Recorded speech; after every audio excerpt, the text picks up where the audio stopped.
तो last class में हम लोग जो है इस डायग्राम के बारे में हम लोगों ने डिस्कशन किया, ठीक है। अब हम लोग ऐसे एक फॉर्मूला का डेरिवेशन करेंगे। तो कुछ बातें हैं जो हमने आपको बताया था, उसको पॉइंट वाइज आप लोग नोट कर लीजिए, ठीक है। सबसे पहला लिखो, rho is the density of the liquid.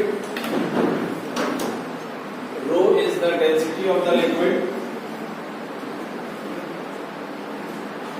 Second point, T cos theta. Second point, T cos theta is responsible for the rise. T cos theta is responsible for the rise of liquid.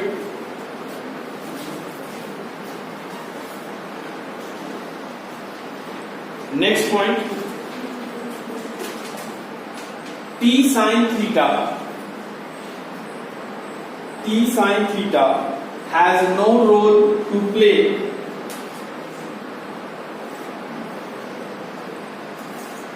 as they cancel out each other. Has no role to play as they cancel out each other. Next point, total vertical force acting on the meniscus. Total vertical force acting on the meniscus is given as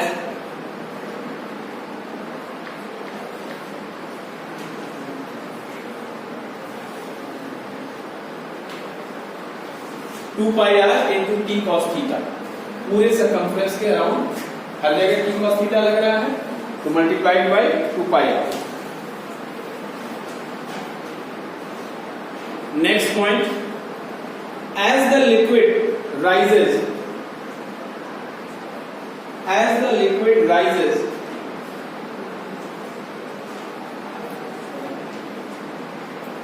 the weight of the liquid in the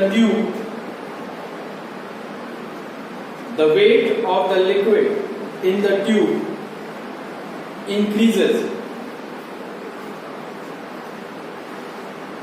which acts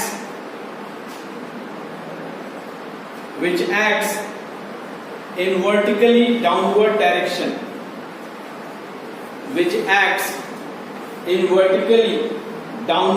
direction.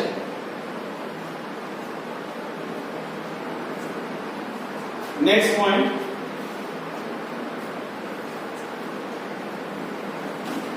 the liquid stops rising when weight of the liquid stops rising when weight of the liquid becomes equal to the vertically upward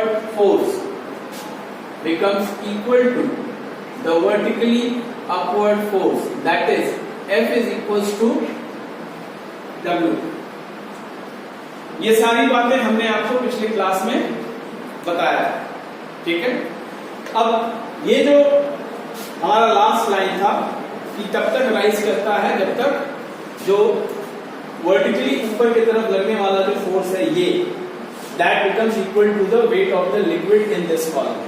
इसके बराबर जब हो जाएगा तो rise क्या हो जाएगा, रुक जाएगा, ठीक है। अब इसी को हम लोग मैथमेटिकली जो है सॉल्व करेंगे और देखेंगे H कितना आ रहा है, ठीक है। तो फोर्स तो ऑलरेडी आप लोगों ने निकाल लिया है, that is 2 pi are into T cos theta. Now weight of the liquid in this column, ठीक है। तो वेट कैसे निकलेगा? वेट निकलेगा आपका mass into acceleration due to gravity, और मास क्या होगा, volume of the liquid into density, यानी V रो जी। तो सबसे पहले आप देखो यहाँ पे वॉल्यूम कितना है ये। तो अगर आप ध्यान से देखो तो आप देखोगे कि यहां से ये जो हिस्सा हम ले रहे हैं यहां से यहां तक तो प्योरली सिलेंडर है, और ये जो ऊपर वाला हिस्सा है ये हिस्सा, ये भी एक सिलेंडर है लेकिन उसमें एक स्फीयरिकल हेमिस्फीयर काट के निकाल दिया गया है, जैसा कि आप लोगों ने क्लास 10 में मेंसुरेशन में इस तरह के आप लोगों ने क्वेश्चंस किए थे। ठीक है, तो क्या हो जाएगा, rho into g multiplied by this whole volume. तो पूरे वॉल्यूम के लिए पहले आप इस सिलेंडर का वॉल्यूम देखें, तो सिलेंडर का वॉल्यूम क्या होता है, पाई आर स्क्वायर एच। तो पाई आर स्क्वायर और एच, ये तो सिंपली आ गया। ठीक है, अब इस बचे हुए हिस्से का वॉल्यूम निकालने के लिए क्या करना पड़ेगा, हम पहले इस छोटे वाले पोर्शन, ये सिलिंड्रिकल पोर्शन है, इसका वॉल्यूम लेंगे, उसमें से माइनस हेमिस्फीयर का वॉल्यूम कर देंगे। ठीक है, तो प्लस पाई आर स्क्वायर, और इस सिलेंडर का हाइट क्या है, वो भी आर ही है, तो that becomes R cube minus इस हेमिस्फीयर का वॉल्यूम। हेमिस्फीयर का वॉल्यूम क्या हो जाएगा, स्फीयर का वॉल्यूम क्या होता है 4/3 पाई आर क्यूब, तो ये कितना हो जाएगा 2/3 pi r cube. So 2/3 pi r cube. ठीक है, अब इसी चीज को आपको सॉल्व करना है। ठीक है, सॉल्व करिए, खुद से ट्राई करिए सॉल्व करने का, बाकी मैं इसको करता हूं। तो 2 pi are into T cos theta is equals to rho g. इसको और इसको हम सॉल्व कर सकते हैं, pi are square h, this thing 3 pi r cube minus 2 pi r cube, it will give you pi r cube. ये आएगा ना, ओके। इसमें से जो है पाई आर स्क्वायर को हम कॉमन ले लेंगे अगले स्टेप में, 2 pi are into t cos theta is equals to rho g pi r square h plus r by 3। ठीक है, pi and pi you can cancel, r भी कैंसिल हो सकता है, यानी h plus r by 3 is equals to 2t cos theta by rho g r। ठीक है, यानी h is equals to 2t cos theta by rho g r minus r by 3। ठीक है, so this gives you h।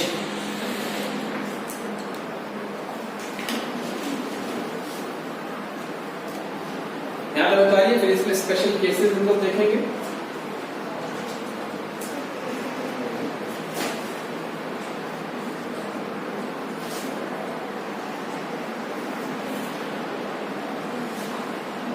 अब देखो, जाहिर सी बात है, जो मेनिस्कस फॉर्म होता है बहुत हल्का सा दिखाई पड़ता है।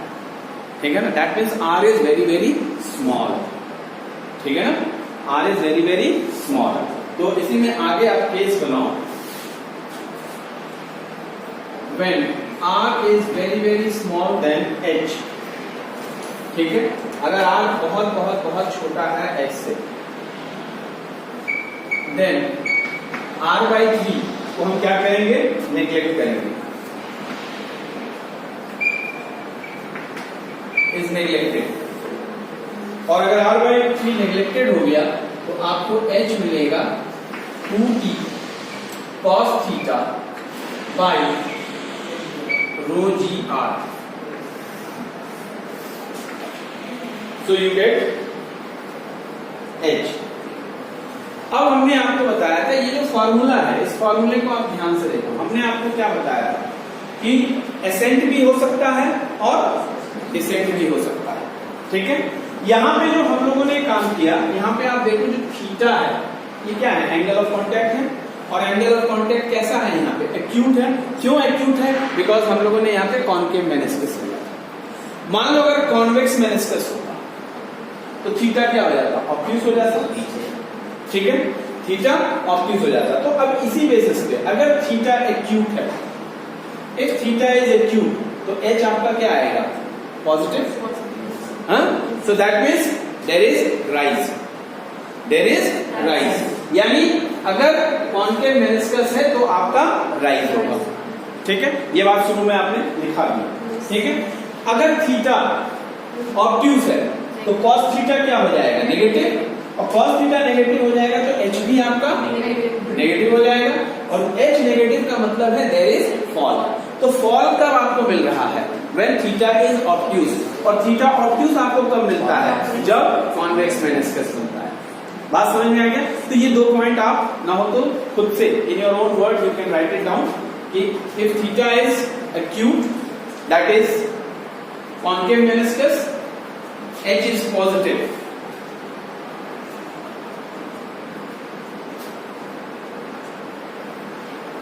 H is positive.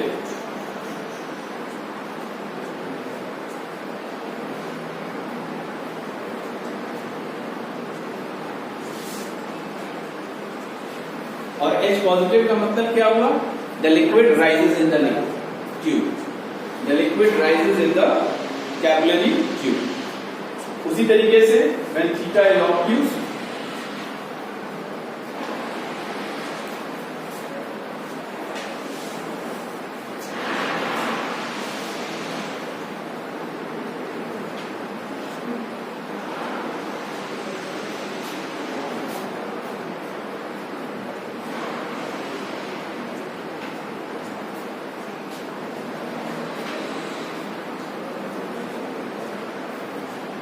लिखिए दोनों point. Yes, sir. Okay. Now you can give the heading: rise of liquid in a tube of insufficient height. Rise of liquid in a tube of insufficient height. Rise of liquid in a tube of insufficient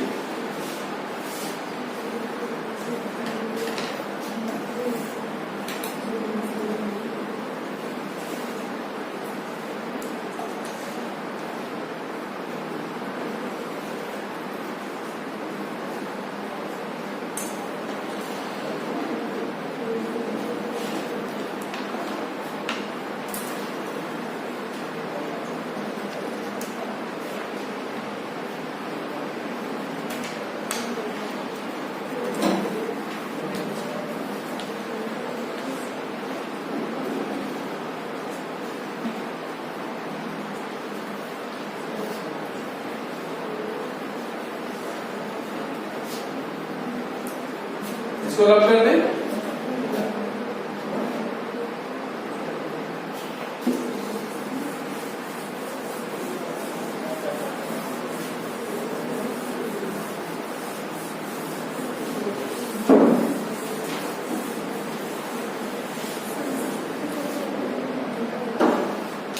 ध्यान दीजिएगा,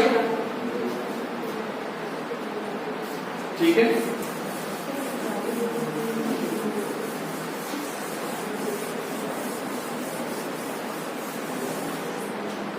जो ऊपर meniscus बन रहा था उतने का cross section अगर हम लेते हैं, ठीक है, यहां पे कुछ देखो, इस फॉर्मूले को एक दूसरे फॉर्म में हम कन्वर्ट कर रहे हैं, ठीक है, वो भी जरूरी है, आपको पता होगा।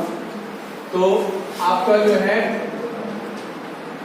ये कॉन्वेक्स मेनिस्कस, कॉन्केव मेनिस्कस बना था, ठीक है। तो ये जो मेनिस्कस है it is a part of a, मतलब एक स्फीयर का पार्ट, ठीक है। स्फीयर जैसा दिख नहीं रहा है, ठीक है, लेकिन भावनाओं को समझ लीजिए इस स्फीयर का पार्ट। जाहिर सी बात है इस स्फीयर का एक सेंटर भी होगा, ठीक है, और यहां से यहां तक जो है इट इज कैपिटल आर, ठीक है, कोई दिक्कत?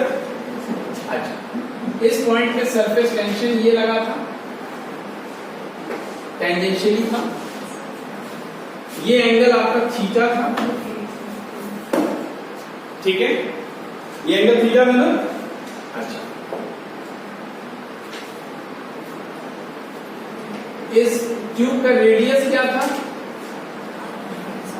आर था, स्मॉल आर, ठीक है। अच्छा, अब ध्यान से देखिएगा ज्योमेट्री को। ये इतना एंगल क्या है? 90, टेंजेंट का रेडियस 90 होता है, ठीक है। अच्छा, ये रेडियस हमने ऐसे एकदम इस वाले वॉल ऑफ द ट्यूब इसके परपेंडिकुलर है ये, तो ये भी आपका 90 है। तो अगर ये 90 है, ये थीटा है, तो ये कितना हो गया? तो अगर ये 90 माइनस थीटा है, तो ये जो ट्रायंगल फॉर्म हुआ है, ये एंगल क्या है? थीटा। हाँ, तो इस फिगर से cos थीटा क्या लिख सकते हैं?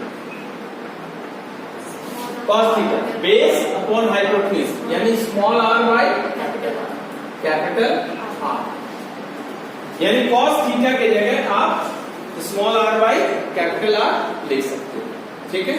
अब जैसे ही cos थीटा की जगह small r by capital R लिखोगे, तो ये जो फॉर्मूला था h is equals to 2t cos theta by rho G r था ना, ये फॉर्मूला हम लोगों ने अभी निकाला था। इसमें cos थीटा की जगह आप ये सब्स्टिट्यूट कर दीजिए, तो 2t small r by capital R rho G small r, ये और ये कैंसिल हो गया, so that means 2t by r rho जी,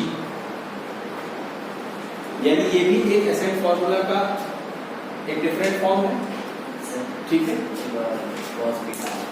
ये एंगल्स कैसे बन रहा है?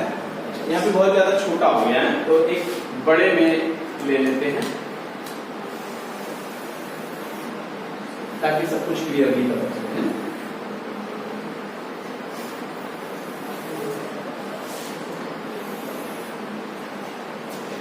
ये हमारा मेनिस्कस है, ये हमारा सरफेस टेंशन लगा था,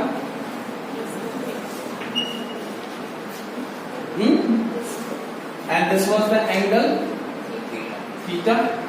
ये स्फीयर है, तो इसका सेंटर है, तो ये इसका कैपिटल R, ठीक है। ट्यूब का रेडियस कितना है? स्मॉल r, ये है। यहां तक कोई दिक्कत? क्लास 9-10 में आपने पढ़ा है सर्कल का रेडियस और टेंजेंट के angle 90 degree, so this is 90 degree. अच्छा, इस वॉल ऑफ द ट्यूब को देखिए और ये इसको देखिए जो स्मॉल r है, ये आपस में क्या है? 90 होंगे, ठीक है। This is 90। अब एक चीज बताओ, ये पूरा एंगल 90 है, जिसमें से ये हिस्सा थीटा है, तो ये हिस्सा क्या होगा? 90 माइनस थीटा, वेरी गुड। अब जरा इस वाले राइट एंगल को देखो, ये 90 माइनस थीटा है, तो ये एंगल क्या हो जाएगा? थीटा हो जाएगा। अब आप देखो cos थीटा क्या होगा, तो cos थीटा होगा base upon hypotenuse, base is small r, hypotenuse is, got it? तो ये चीज है। तो अब हमने ये फॉर्मूले को इस फॉर्म में कन्वर्ट कर लिया in terms of the radius of the meniscus, ठीक है ना। तो अब इस फॉर्मूले को ही देखते हैं कि H is equal to 2TR rho G, तो HR is equal to 2T by rho G लिख सकते हो। जरा ध्यान से देखिए, जो चीज आपके राइट हैंड साइड में, ठीक है, 2T by rho G, surface tension in A given liquid change नहीं होना है, ठीक है। डेंसिटी ऑफ द लिक्विड बदलना नहीं है, G बदलना नहीं है, that means HR is constant. आपका टॉपिक हेडिंग क्या है? टॉपिक हेडिंग है rise of the liquid in a tube of insufficient height. मान लो किसी ट्यूब में लिक्विड राइज होता मान लो 5 मीटर, लेकिन आपने ट्यूब का लेंथ जो है कट कर दिया, आपने 5 मीटर नहीं रखा, 4.9 मीटर रखा है। यानी सफिशिएंट हाइट नहीं है, यानी और राइज करता। अब जरा इस फॉर्मूला को देखिए कि H R is always constant, H R is always constant. तो इस बेसिस पे अगर आपने एच को छोटा कर दिया तो आर क्या हो जाएगा, बड़ा हो जाएगा। ठीक है, तो जब आप इनसफिशिएंट हाइट रखते हो, लिक्विड राइज होता है और जब एकदम टॉप पे आ जाता है, ब्रिम पे, तो वहां पे जो है वो फैल जाता है। ठीक है, but it never overflows.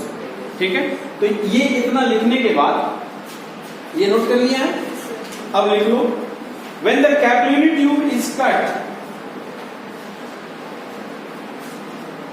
when the capillary tube is cut such that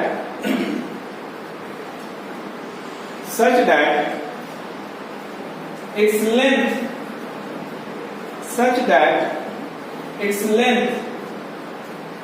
h dash becomes less than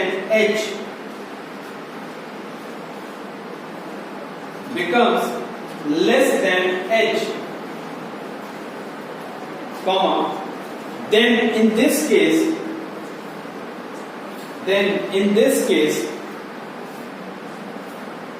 the liquid rises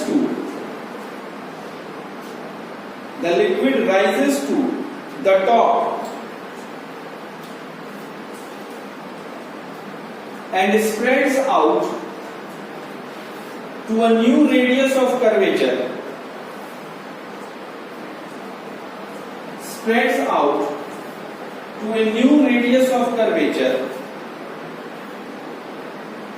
r dash,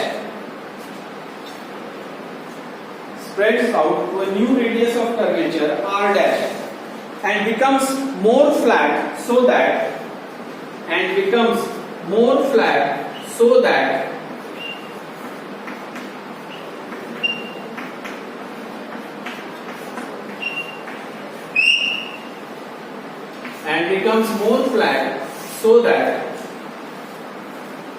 equation note कर लो, so that, क्योंकि कांस्टेंट रहना है तो उसी हिसाब से जो है उसका रेडियस ऑफ कर्वेचर चेंज हो जाता है। अगर आप हाइट को चेंज करते हो तो रेडियस ऑफ कर्वेचर भी चेंज हो जाएगा। And last line you can add, hence the liquid doesn't overflow, hence the liquid doesn't overflow.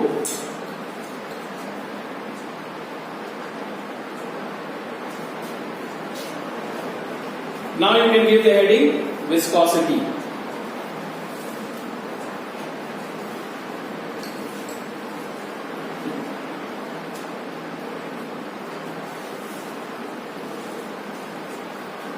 Viscosity, लिखो, it is the property of fluid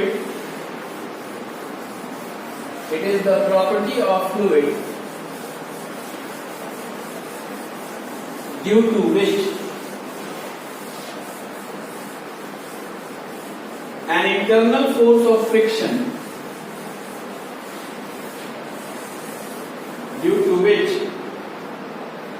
internal force of friction comes into play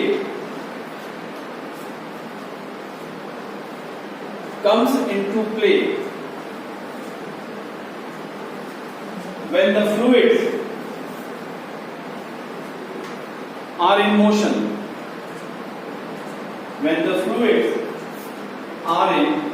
motion, full stop. It opposes the relative motion between the different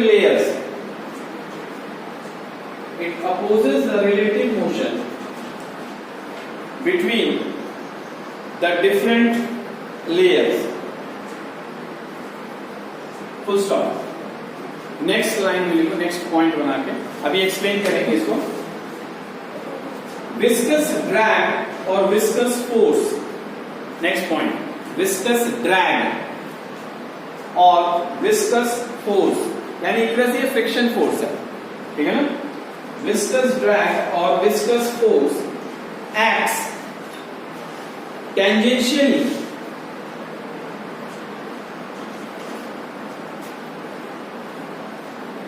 on the layers and tends to destroy its motion ठीक है। अब चीजों को समझिए क्यों ऐसा होता है। ठीक है, कभी नदी के किनारे गए हो? हाँ, अगर आप नदी के किनारे जाए या कहीं भी जहां पे पानी बहुत फ्लो कर रहा है, ठीक है, नाले में भी आप ये चीज देख सकते हो, ऐसी बात नहीं है, कहीं पे भी जहां वाटर फ्लो कर रहा है वहां पे आप जाइए, आप देखिए, आप देखेंगे कि एकदम जो रिजिड सपोर्ट है, यानी जो नदी का किनारा है या नाले की जो दीवार बनी हुई है, ठीक है, वहां जो लिक्विड है कांटेक्ट में, it is nearly at rest. ठीक है, और जैसे जैसे आप उस दीवार से दूर होते जाएंगे या किनारे से आप अंदर की तरफ जाते जाएंगे, नदी का या नाले में जो पानी का बहाव है वो तेज होता जाता है। ठीक है ना, अक्सर होता है कि किनारे नहाइए, क्यों किनारे नहीं, क्योंकि किनारे पे जो है बहाव कम होता है, और जैसे जैसे आप नदी के बीच में जाएंगे बहाव तेज हो जाता है। ठीक है, उसी तरीके से मतलब नीचे से भी अगर देखें तो एकदम जो रिवर बेड है वहां पे पानी एकदम स्थिर है। ठीक है, और जैसे जैसे आप ऊपर आते जाएंगे पानी में बहाव आपको तेज मिलता है। आखिर ऐसा क्यों होता है? तो सिंपल सी बात है, यहाँ डिफरेंट लेयर्स के रूप में वाटर का फ्लो। ठीक है, अब होता क्या है कि जो एकदम दीवार के साथ कांटेक्ट में है या किनारे के साथ कांटेक्ट में या रिवर बेड के साथ जो कांटेक्ट में है, ठीक है, तो वहां के कांटेक्ट में जो लेयर है it is absolutely at rest. Why? Because of the strong adhesive force. Water molecule और जमीन का जो मॉलिक्यूल है उनके बीच में एक स्ट्रॉन्ग एडहेसिव फोर्स, बहुत स्ट्रॉन्ग। सो वहां जो लेयर है एकदम कांटेक्ट वाला जो लेयर है उसमें एकदम मूवमेंट नहीं है, और ग्रेजुअली जब आप ऊपर उठते जाते हैं धीरे धीरे आपको मूवमेंट मिलने लगता है और एकदम टॉप में जो है मैक्सिमम होता है। तो एक्चुअली नीचे से मोशन नहीं शुरू होता है, मोशन कहां से शुरू होता है? भाई पानी क्यों बह रहा है? ठीक है, बेसिकली ऊपर एकदम स्पीड में बह रहा है, उसके नीचे वाला लेयर थोड़ा सा स्लो हो जा रहा है। क्यों स्लो हो रहा है उसको समझने के लिए आपको एकदम बॉटम में जाना पड़ेगा, क्योंकि बॉटम वाला एकदम रेस्ट में है। तो उससे जो कांटेक्ट वाला लेयर होगा, जस्ट उसके ऊपर वाला लेयर वो जाने की कोशिश तो कर रहा है, लेकिन ये लेयर क्या कर रहा है, उसको पीछे की तरफ खींच रहा है। जैसे कि फ्रिक्शन में होता था, फ्रिक्शन में याद है दो चीज है, दोनों का मॉलिक्यूल ऐसे आपस में कांटेक्ट है, आपने फोर्स लगाया ऊपर वाले पे तो ऊपर वाला दूर जाने की कोशिश कर रहा है, लेकिन ये इसको दूर जाने नहीं दे रहा है, यही है फ्रिक्शन है। हाँ? तो वही चीज यहाँ पे भी हो रहा है। तो एक चीज हमेशा याद रखिएगा कि जो लेयर कांटेक्ट में है विद द फिक्स्ड सपोर्ट या सॉलिड सपोर्ट के साथ जो कांटेक्ट में है, due to the strong adhesive force उसमें मोशन नहीं होता है, यानी वहां पे वेलोसिटी जीरो होती है। ठीक है, और ग्रेजुअली जैसे ऊपर बढ़ते हैं धीरे धीरे वेलोसिटी बढ़ने लगती है।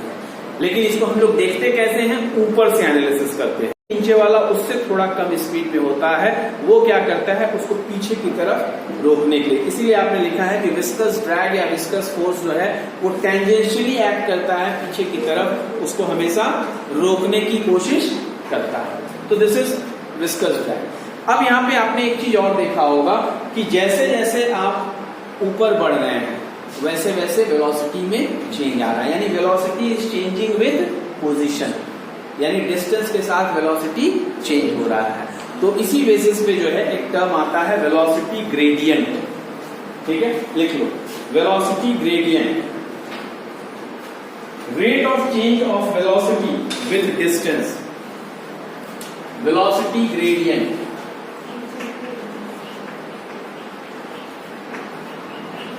Rate of change of velocity with distance, यानी dv by dx। ठीक है, dv by dx, the change in velocity with distance.